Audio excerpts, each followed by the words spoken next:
Cuando mi hijo Roberto apareció a mi puerta con maletas después de 13 años de abandono, no me dio un abrazo. Me miró con cinismo y soltó las palabras que me helaron la sangre. Como tu hijo, tengo derecho aparte de esto. Nos vamos a mudar aquí. Tienes mucho espacio extra. Sentí que las rodillas se me doblaban y un frío metálico me cortó la respiración. No era amor, era hambre de mi dinero. Pero entonces le sonreí. E hice exactamente lo que tenía que hacer para enseñarle que la dignidad no se negocia. Antes de contarte cómo puse a cada quien en su lugar, asegúrate de suscribirte y activar la campanita para no perderte estas historias de la vida real que nos tocan el alma. Esta narración es una lección vital sobre el respeto y los límites que toda madre debe escuchar. Quédate hasta el final porque la justicia a veces tarda, pero cuando llega, golpea con fuerza. Hola, soy Carmen Garza. Tengo 68 años y vivo en San Pedro, Nuevo León. Muchos creen que por ser madre, esta mañana amaneció preciosa con ese sol regio que pica pero no quema si tienes un buen aire acondicionado. Me sentía plena, llena de una gratitud solitaria que solo entienden las que hemos pasado mucha hambre. Me bajé a la cocina, que es mi lugar favorito. Es una cocina de revista con barras de granito negro y electrodomésticos de acero que brillan como espejos. Pero yo sigo cocinando como me enseñó mi abuela en el rancho. Puse el comal a calentar y el olor a café de olla con su rajita de canela y su piloncillo empezó a inundar toda la planta baja. No hay perfume francés que le gane a eso. Me puse a preparar mi desayuno sagrado. Un buen machacado con huevo, bien reportado, con su pico de gallo picosito. Mientras picaba el tomate y la cebolla, tarareaba despacito tragos de amargo licor de Ramón Ayala. Me gusta esa música porque me acuerda de quién soy, aunque ahora viva entre gente copetuda. Empecé a palmear las tortillas de harina, sintiendo la masa suavecita entre mis dedos, disfrutando el sonido del rodillo contra la madera. Clac, clac, clac. Era un ritmo perfecto, mi ritmo. Pensaba en lo curioso que es la vida. Antes cocinaba ollas gigantes para alimentar a un batallón de gente malagradecida. Y ahora que cocino solo para mí es cuando más rico me sabe todo. Estaba a punto de echar la carne seca al sartén, sintiendo esa paz que me costó sangre y lágrimas conseguir. Cuando el mundo se me vino abajo, el timbre de la reja empezó a sonar. Y no fue un timbrazo normal de esos educados que da el jardinero o la paquetería. No fue un sonido insistente, desesperado, furioso. Ring, bring, bring, bring. Uno tras otro, sin pausa, como si quien estuviera fuera tuviera derecho a tumbar la puerta. El corazón me dio un vuelco tan fuerte que sentí el golpe en la garganta. Solté la tortilla que tenía en la mano y me limpié rápido en el delantal con ese miedo viejo que se te mete en los huesos. El miedo de cuando vienen a darte malas noticias. Me acerqué al monitor de seguridad que tengo instalado en la pared de la cocina. Me ajusté los lentes rogando de la Virgencita que fuera un error, que fuera alguien equivocado de casa. Pero la pantalla no miente. La imagen era nítida, a todo color. Ahí estaba Roberto.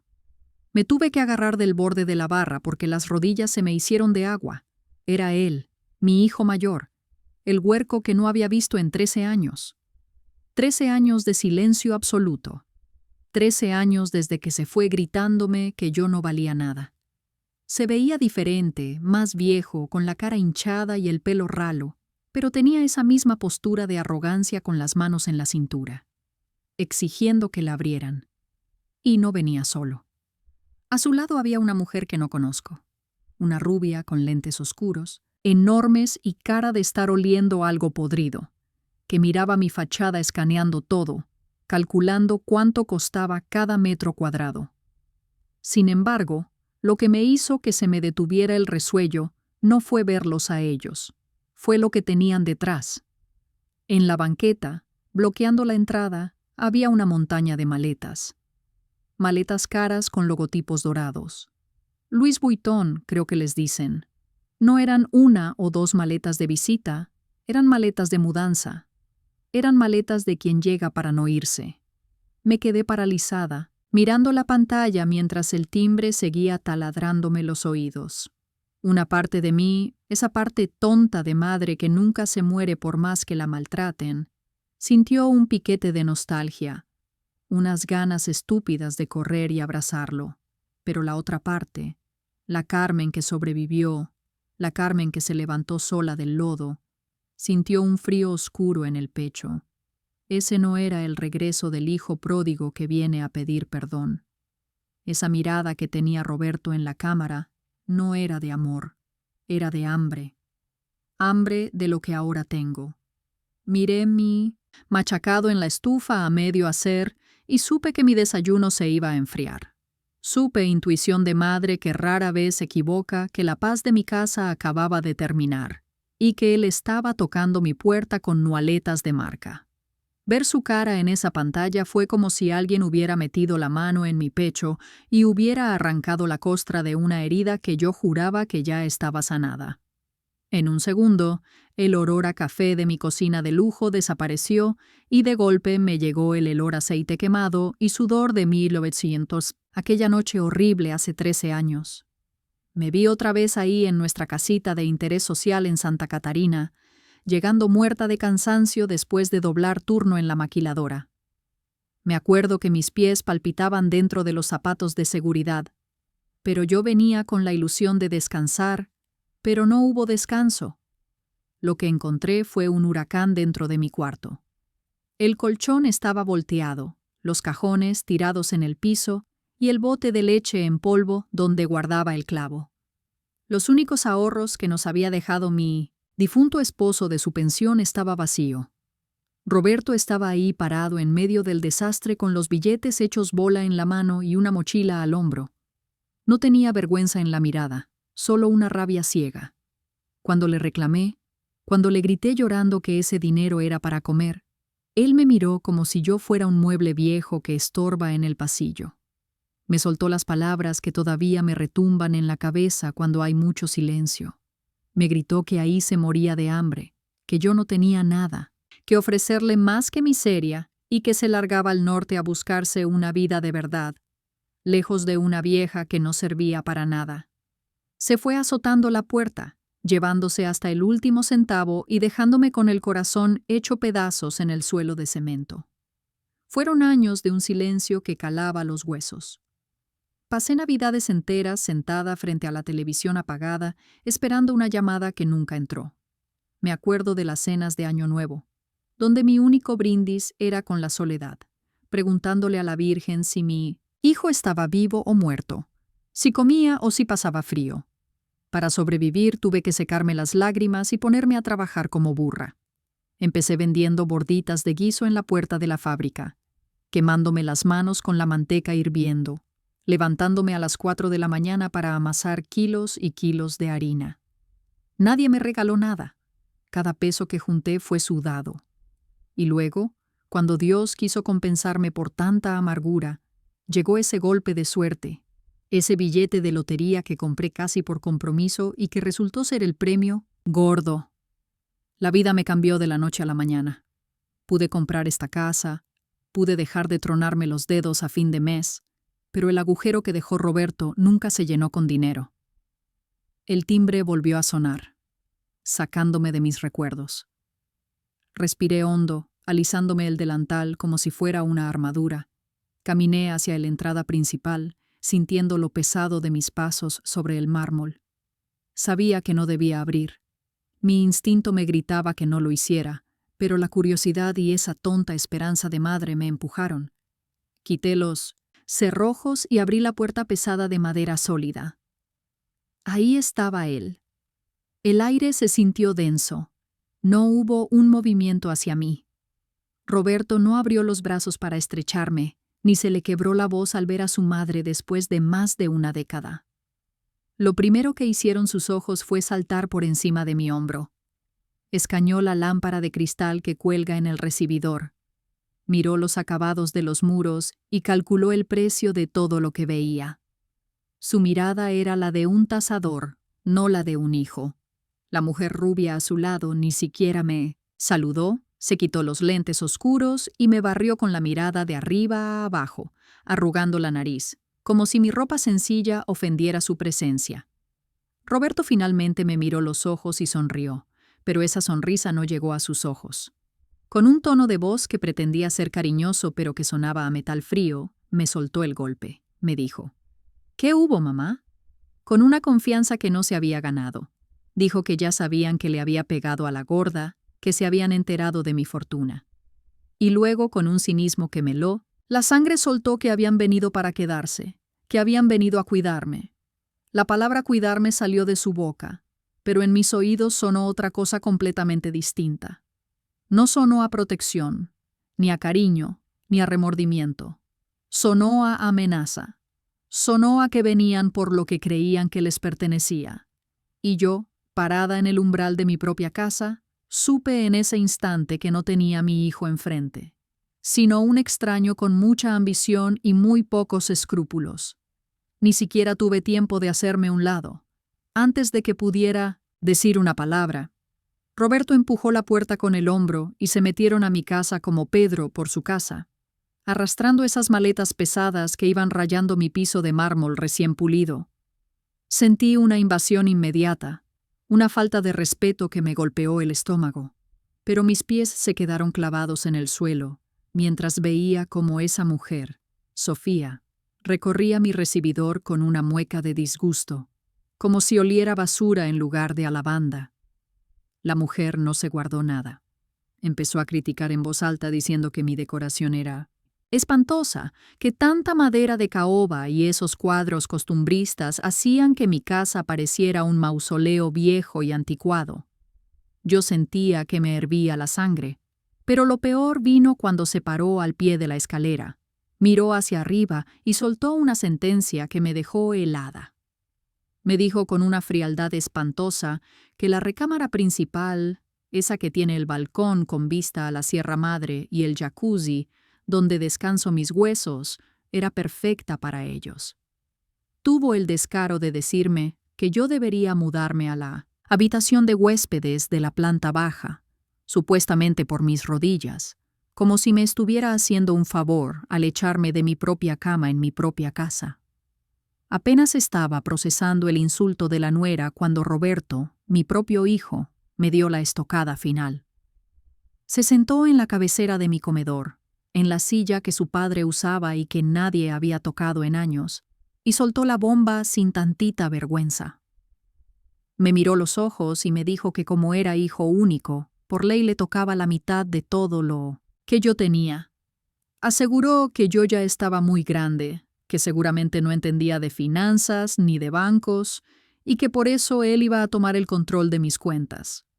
A partir de ese momento, dijo que era para protegerme, para que no me vieran la cara los extraños, ignorando que el único que me quería ver la cara estaba sentado ahí mismo, exigiéndome las llaves de mi fortuna.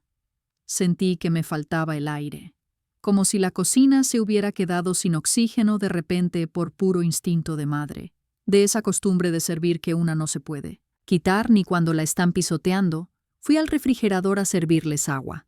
Mis manos temblaban tanto que el hielo chocaba contra el cristal, haciendo un ruido que delataba mi nerviosismo. Les puse los vasos enfrente y ni siquiera me dieron las gracias. Sofía agarró el vaso, le dio un trago y sin mirarme me exigió la clave del Wi-Fi. No me preguntó cómo estaba. No me preguntó si me dolía algo o si era feliz. Solo quería internet y mi cuarto.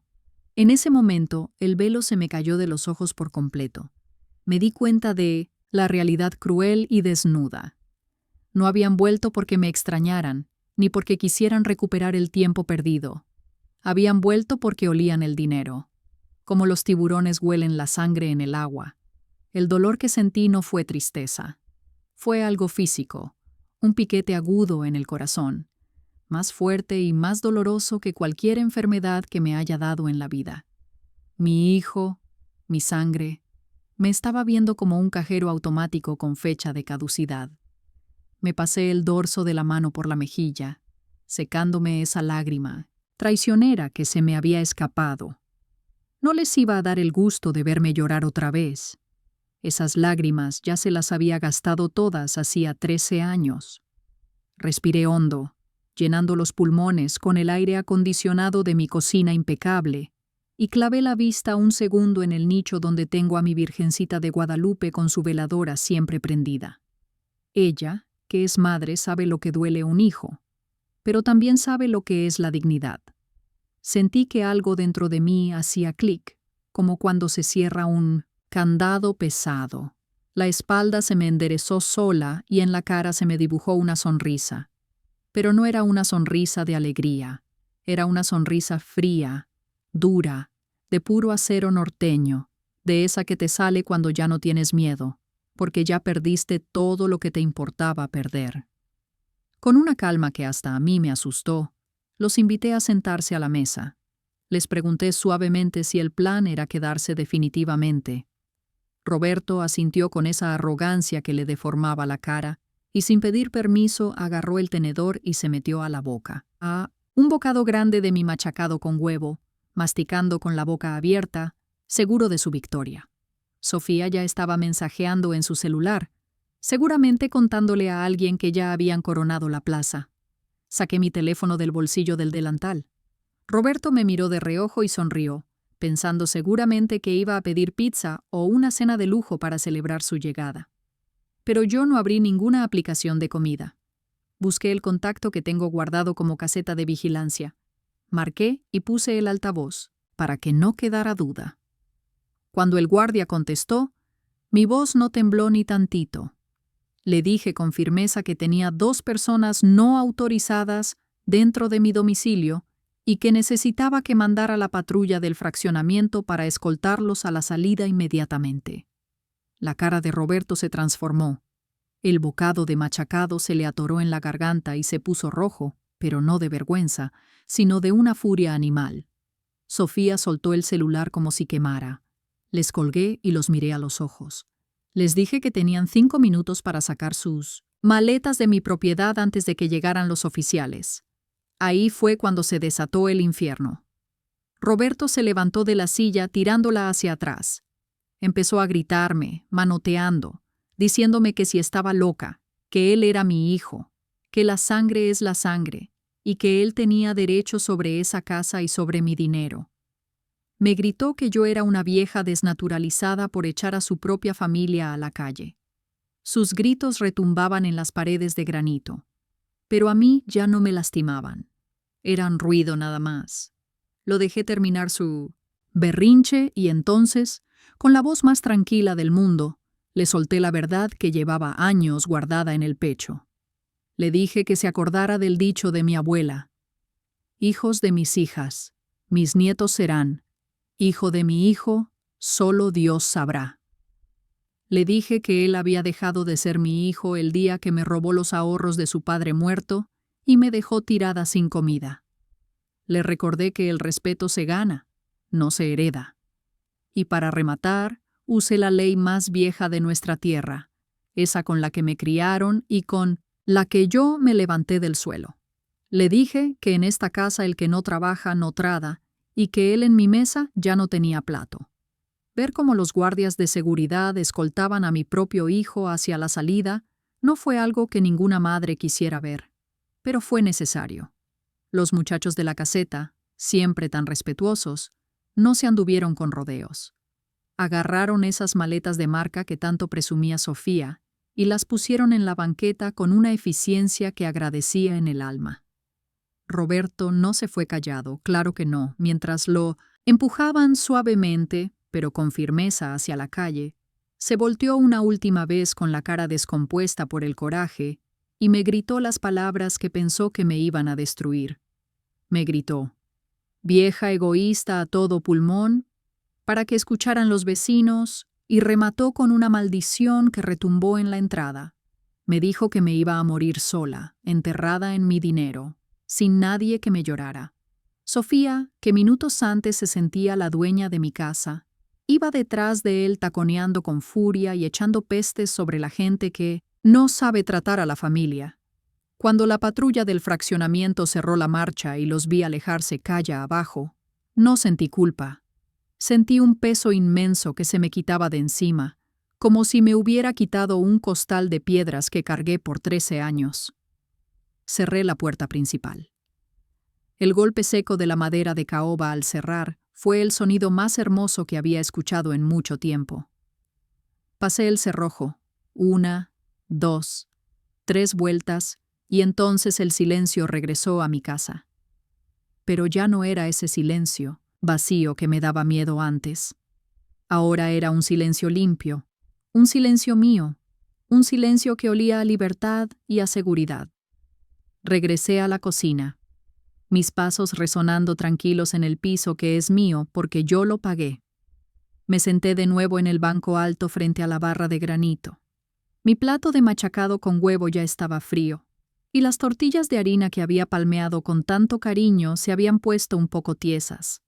A cualquier otra persona le hubiera dado asco comérselo así, pero yo agarré un pedazo de tortilla, hice un taco con la carne fría y le di una mordida.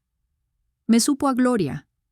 Me supo a que nadie me estaba contando los bocados, a que nadie me estaba exigiendo más de lo que puedo dar. Mientras masticaba, las lágrimas empezaron a salirme otra vez. No eran lágrimas de arrepentimiento ni de querer que volvieran. Eran lágrimas de limpieza, de esas que te lavan el alma cuando ya aguantaste demasiado. Lloré por el huerco que cargué en mis brazos y que ya no existe. Lloré por la ilusión tonta de tener una familia de comercial de televisión, pero entre lágrima y lágrima entendí algo fundamental.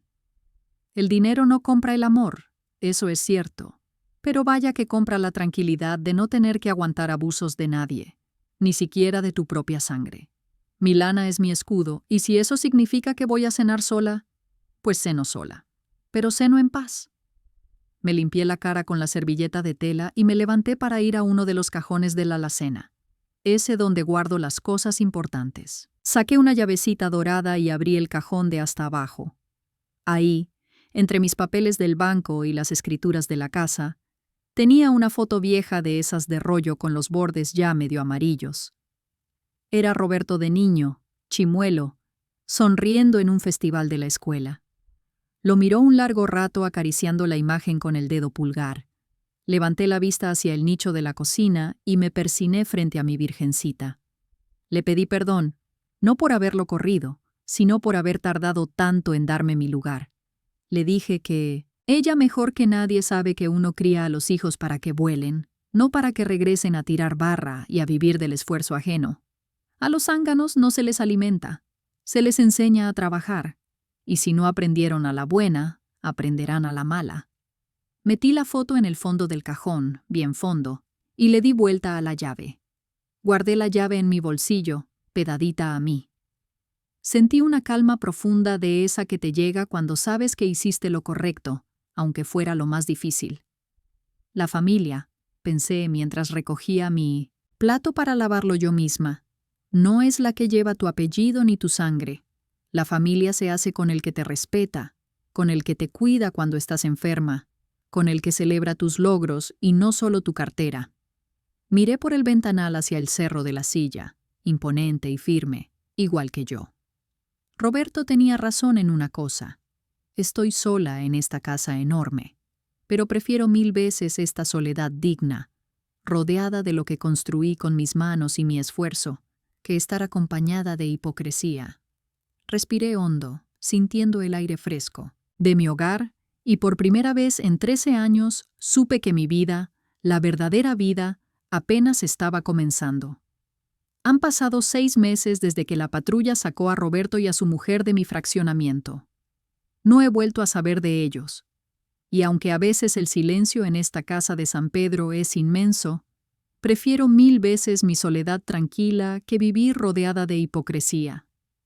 Sigo cocinando mi machacado cada mañana, disfrutando cada bocado con la paz de saber que nadie vendrá a exigirme lo que me costó tanto sudor ganar.